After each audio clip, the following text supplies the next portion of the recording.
לא כולם יודעים להבחין בספר שכתבתי, קנטוניסטים, את המסר העיקרי. והמסר העיקרי זה המצב בלתי נסבל של הקהילה, שמצד אחד רוצה להתקיים בתנאים שלה, ומצד השני חייבת לעשות פשרות כדי להתקיים. למה אני מתכוון?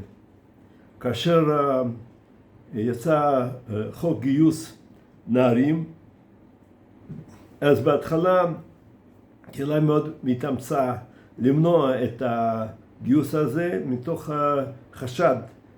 חשש מוצדק שהכוונה העיקרית זה המרת דת, אינוס להמרת דת.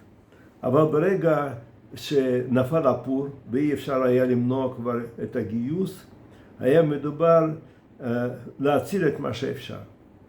ופה היו כמה קשיים בדרך. קודם כל, אי אפשר היה להציל את כולם. אתה צריך להקריב מישהו, והשיקול הוא את מי להקריב. אז יש קודם כל, אחד השיקולים זה שיש לך ילדים של אנשים עשירים שהם יסוד הקהילה, ואלו שמסוגלים לשלם את המס שהצאר מטיל על הקהילה.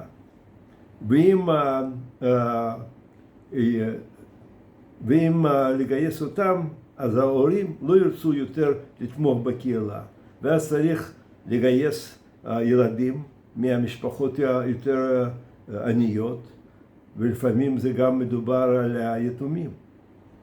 זה איום ונורא. אבל אם הקהילה לא תשלם את המס שהצאר דורש, יהיו גיוסים נוספים, אכזריים, וגם המס יגדל על כאלו שזה על אי עמידה בתנאים. והשיקול הנוסף, יש לך ילדים, נערים, שהם לומדים תורה, שיש להם ערך לקהילה, שהם יוצאים מזה רבנים. אם לגייס אותם, אז הקהילה תהיה ענייה, לא יהיו יותר כלי קודש בקהילה.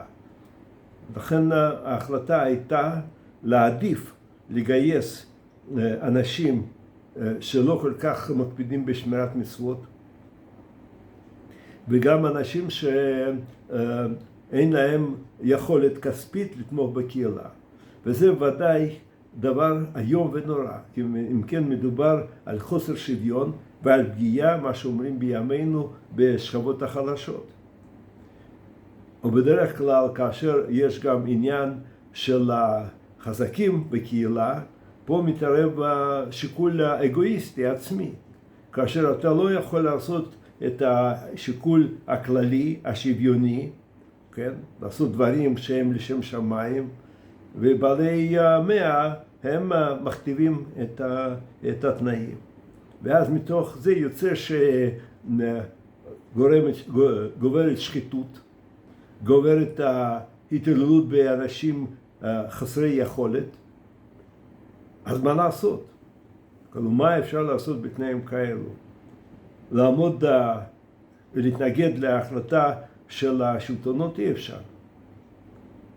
ודאי שהיה צריך איזו הנהגה חכמה, מאוזנת, שהייתה מחפשת פשרות יותר רלוונטיות, יותר שוויוניות, ולא הייתה הנהגה כזאת.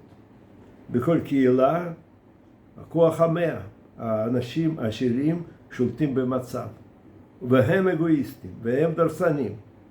מתוך זה יוצא עיוות נורא, שזה גורם לפגיעה במוסד חברתי עצמו. זאת אומרת שהאנשים בקהילה מאבדים אמון בהנהגת הקהילה, שונאים אותם, הופכים להיות אויבים שלהם, ולפעמים זה גם נוצר איזה עימות או התנגדות לדת.